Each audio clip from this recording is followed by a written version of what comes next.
that better? There we go, that's better. Alright, I'm doing some airbag work on a 2011 Juke. Now you see that black tab right there, that's for the seatbelt pretensioner. That little black tab right there, when you plug that into the seatbelt pretensioner, well, let's start this way. If you don't push that black tab in on the seatbelt pretensioner while you plug it in, somehow it creates a short circuit. So if you take a closer look inside the seatbelt pretensioner actuation device, which is basically some type of explosive, and it's why you should leave this stuff alone if you don't know what you're doing, you will see two pins that stick out in the middle, and above the two pins there are two little metal tabs that touch the two pins, creating a short circuit.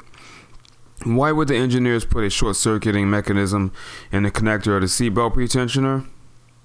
Well, it's a safety mechanism to prevent against accidental discharge due to static electricity. Some bonehead trying to set these things off with a battery, something I would probably do.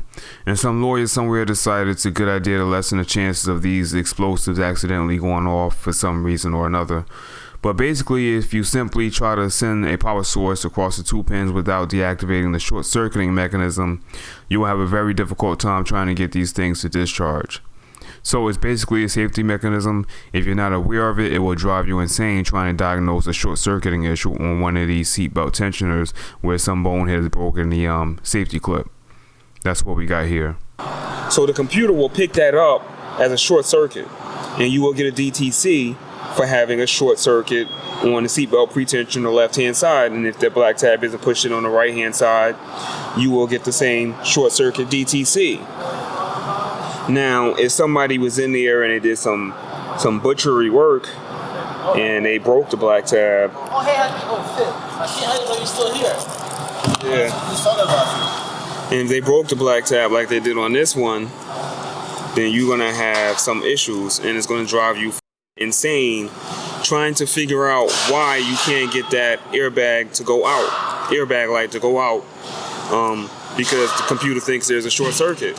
I think there's something inside the pretensioner where those two little tabs push in on and creates opens up the short circuit, and without the black tabs pushed in, it a short circuit is there. And I did my test on the driver's side airbag pretensioner circuit because it's just a coil in there basically, and I don't advise anybody that don't know what the hell they're doing to do any tests on the airbag system, because you can cause some expensive damage, some harm to yourself and stuff like that. But this is just a pretensioner system, so I was like, let me get in there and figure this thing out.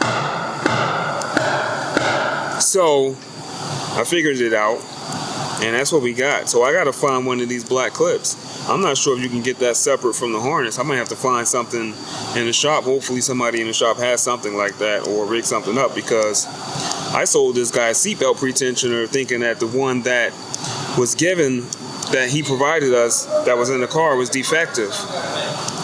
Yeah, I'm gonna see if I can find it on another harness. So yeah, I sold this guy a seatbelt pretensioner, and it's pretty expensive. And a module, because the module had a different part number, but the module is okay. It's nothing wrong with the module. It's basically just this part number is whatever. Part number doesn't match up, but the module is fine.